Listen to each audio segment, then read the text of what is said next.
This is a quick overview case study of analysis of the haplogroup FGC6550. This is a relatively small haplogroup with only about 50 testers. And this is about the 20th haplogroup that I've analyzed. There's 3 significant surname clusters in this group, which I will be covering. This is a quick high-level summary of FGC6550.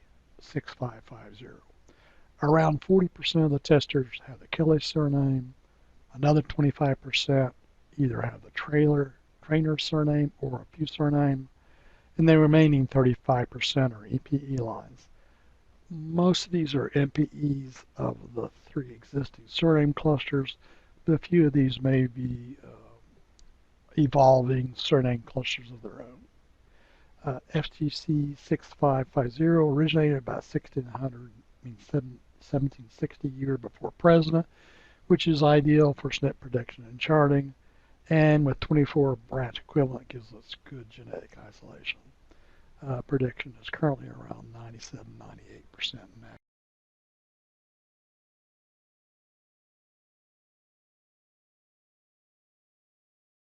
So why would you want to do a haplogroup analysis over just a surname analysis? YSNP prediction for haplogroups require older than surname clusters, and they're usually 98–99% accuracy, which quickly allows you to determine who's really related to you or not. Charting reveals how these testers are actually related to each other, and the more data you have, it will help improve the accuracy. And it shows where the MPE lines belong on each chart. Surname cluster is also a far better way to determine the TMRCA, because surname clusters as they evolve are around 1000 AD for most Irish and English testers. Sometimes they may be a little bit older, very rarely, but more often they may be another 100 or 200 years later. Expanding the scope from Kelly to FGC 5660 only around doubles the size of the analysis to around 61. The value of YSNP prediction cannot be underestimated. By reliably knowing who is FGC 6550, many false assignments and speculation will be eliminated. 35% of the testers are MPE lines, which can be reliably determined and connected. This also eliminates countless speculation of who may be related as MPE lines. It also automates who belongs to the haplogroup and who really doesn't. The value charting can't be underestimated either. SAPP is a software tool made by David Vance and it quickly isolates the trainer and Pugh surname clusters, and with some additional effort you can actually determine the scope of the surname cluster or the Kelly name as well.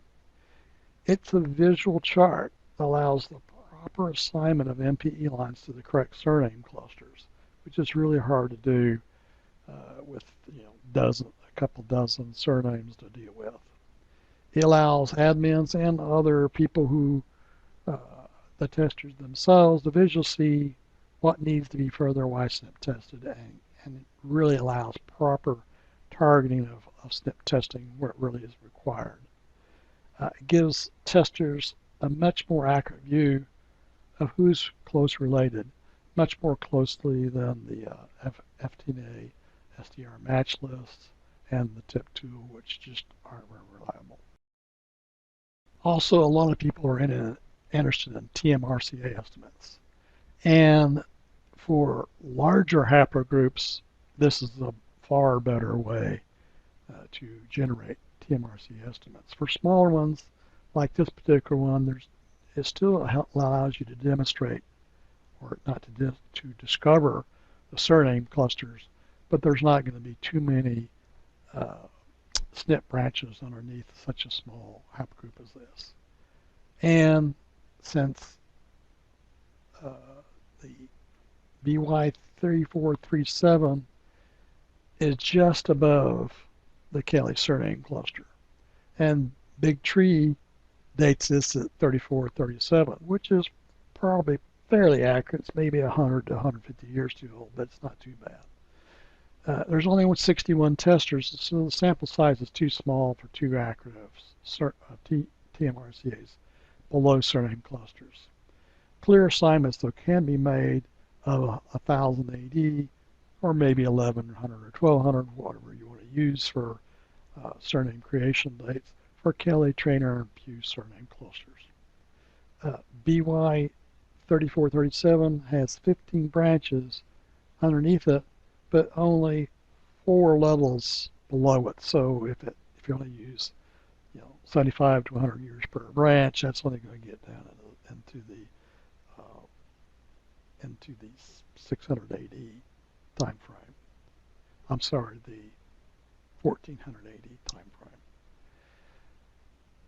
MPE rates just below BY 3437 for several branches exceed 50%, so many of the testers under BY 3437 do not belong to the surname cluster because they have too high of MPE testers are very important to any kind of project for analysis.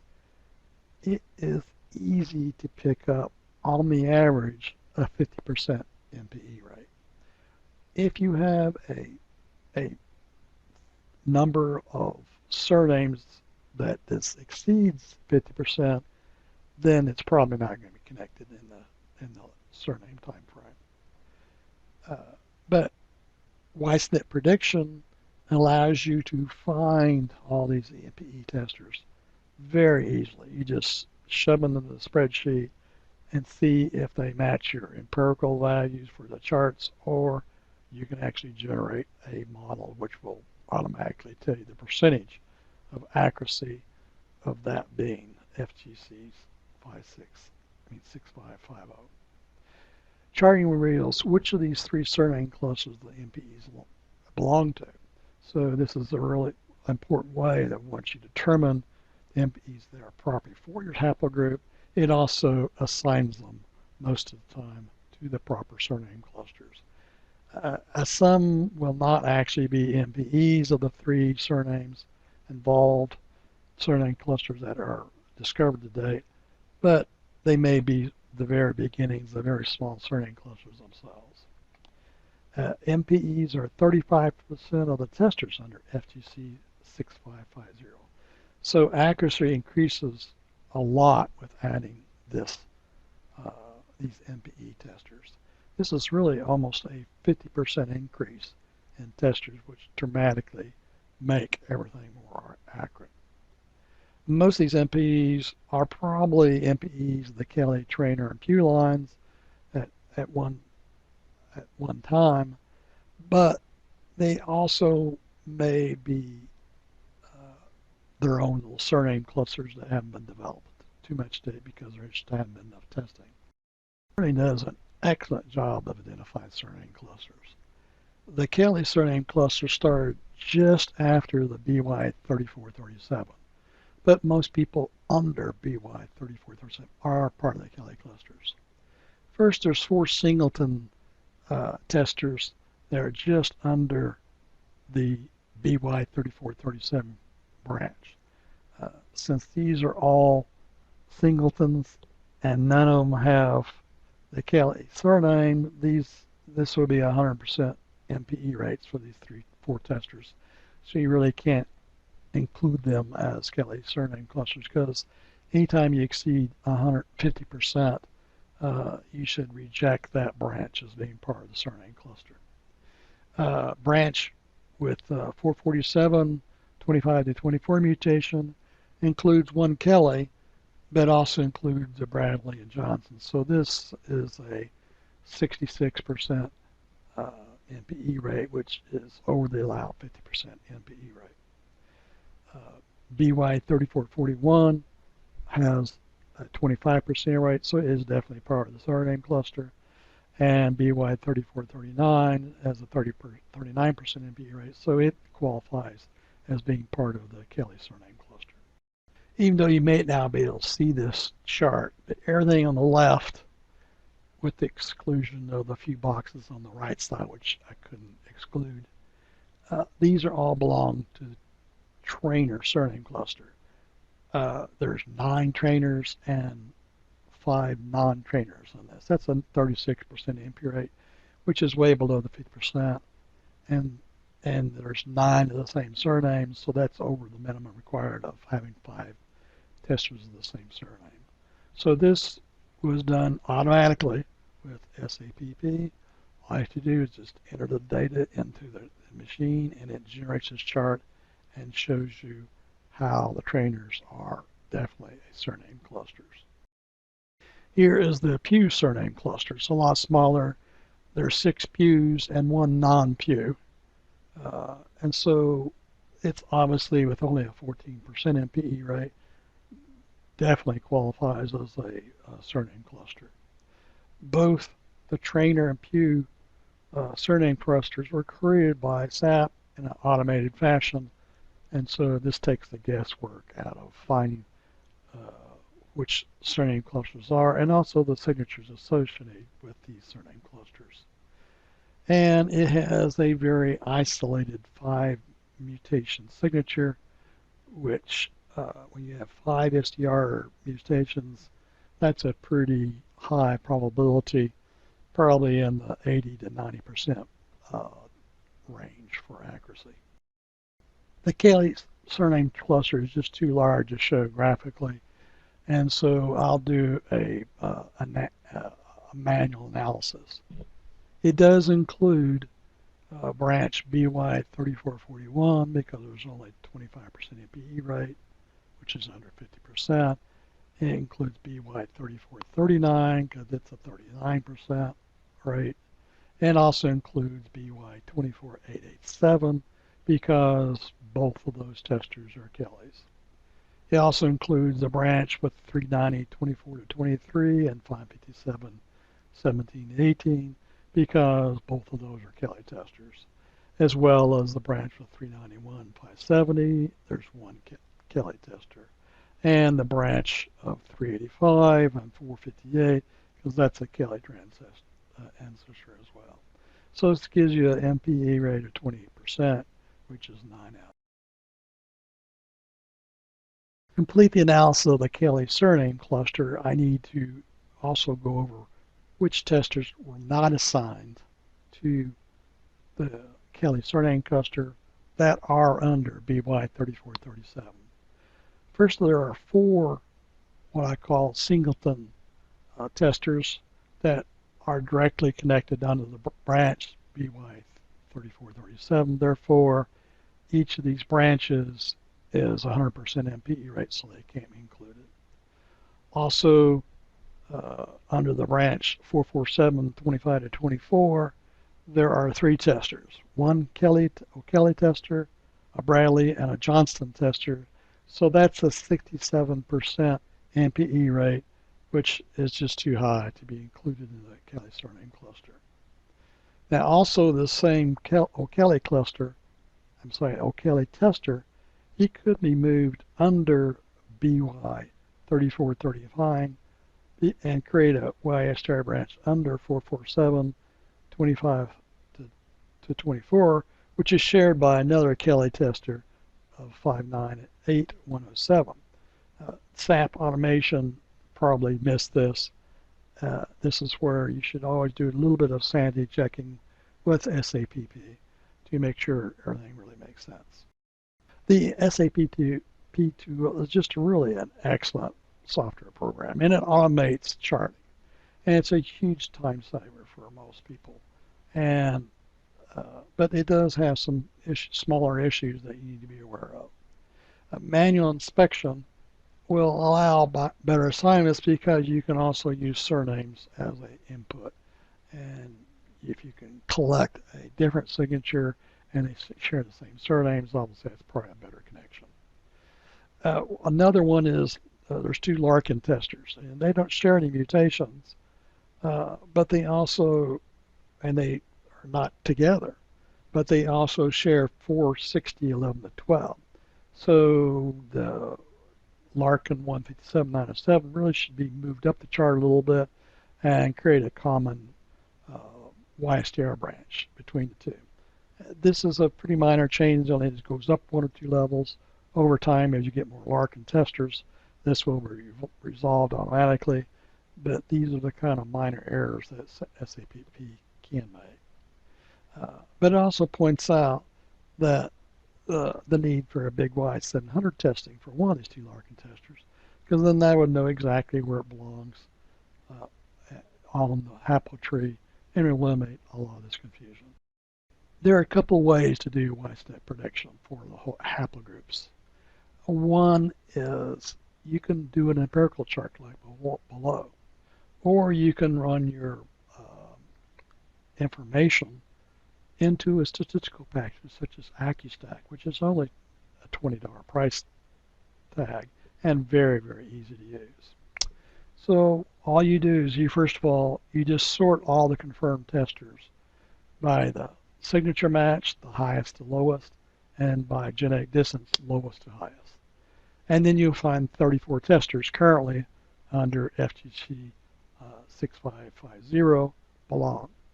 And so you can create an empirical model and basically just take the highest value to test positive and say anything at that value or less is currently positive.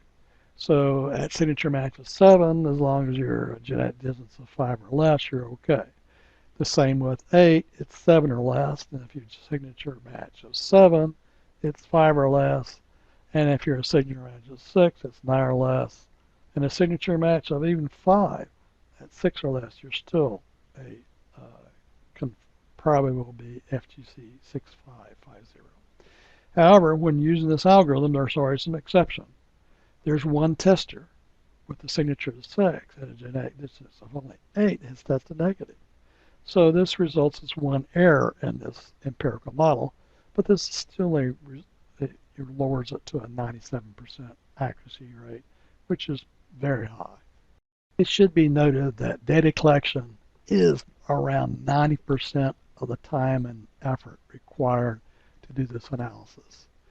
The actual SNP prediction, as well as the charting, is all done very quickly. Collecting the data from many projects is very time consuming. There are 5,000 projects out there that are potentially include your testers. So obviously you can't go pull all 5,000 projects or 8,000 projects, because that would be very time consuming. Around 50% of the testers are now private, since they've defaulted to private since the last 3 years in the rollout of GDPR.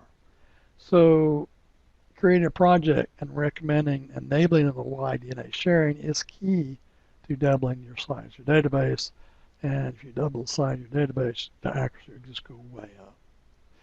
This analysis includes 2,000 projects from around last year and another pool of over 5,000 projects from around 3 years ago, and also includes manually pulling information of the key surnames for another dozen projects. So there's a massive amount of information that went into this analysis. Getting this information into Excel spreadsheets requires some technical skills to attempt such a project. However, you can borrow the formats from the source file that will be shown toward the end of this presentation. Any analysis of a technical nature always are going to have limitations and assumptions. And there's no difference for prediction and charting, because it's an exercise in mathematics, primarily statistics. YSNP prediction only takes around 10 or 20 positive testers most of the time to determine a good haplogroup signature, but sometimes that signature may be more elusive and you may not really know on 1 or 2 markers and may require 25 to 50 testers sometimes. Charting takes at least 50 to 100 testers, confirmed and predicted, and actually will continue to improve as more testers are added. YSNP prediction is almost always between 90 and 100% in accuracy, but occasionally around 5% of the time, this can drop to 90 to 95% if convergence is found. Charting is only 60 to 95% accurate because it depends on much smaller signature sizes. And its prediction via charting will change some over time. The number of shared mutation is key to how act and placement. If you have shared signature 4 or 5, that's very strong. If you have 2, that could be strong, but it could be duplicated with another one. And single signature matches are pretty problematic. Growing the sample size is key to accuracy and making significant progress on your project. But collecting this data is time consuming. Summaries of some of the advantages of YSNP prediction and charting. YSNP prediction is very accurate, usually 99% or even 100%. And it reduces the amount of bad data that can be analyzed. If you put in bad data in charting, it's garbage in and garbage out. Also, it is your best tool for confirming who belongs to a haplogroup or not, and it really is fairly automated because once you get it going, you just copy the signature matches, the signature genetic distant macros, and they automatically just update for any new tester. Charting reveals the evolution of YSG mutations and is far more accurate than family tree tools for relatiness, such as the YSTR match reports and the FTA tip tool, which are just not very reliable in nature. Charting visually shows how you're related to your close relative and reveals certain clusters very well. Charting combines YSNP mutations, YSTR mutations, and also you can look at Y surnames to influence your choices sometimes. And it's very similar to genealogical block descendant charts, which makes it easier for the genealogical community to absorb this technology. The automation of using SAPP dramatically reduces the time to produce very good charts, but you should always do a little bit of sanity checking over time to see which ones you suspect that might be wrong. For more information, here are a couple of YouTube presentations. One is on how YSNP prediction works, so you can watch this film. And then there's another one on how charting works, both SAPP and as well as doing it manually. And then for those who want to dive deeper into this analysis, I have provided the 4 files for source references. The first one is the actual master database, which includes all the data used to create the input to SAPP, and then the 2 output versions of the SAPP. One's in an HTML format that's much smaller, and some people like it more, but I like the graphic form and the PNG graphic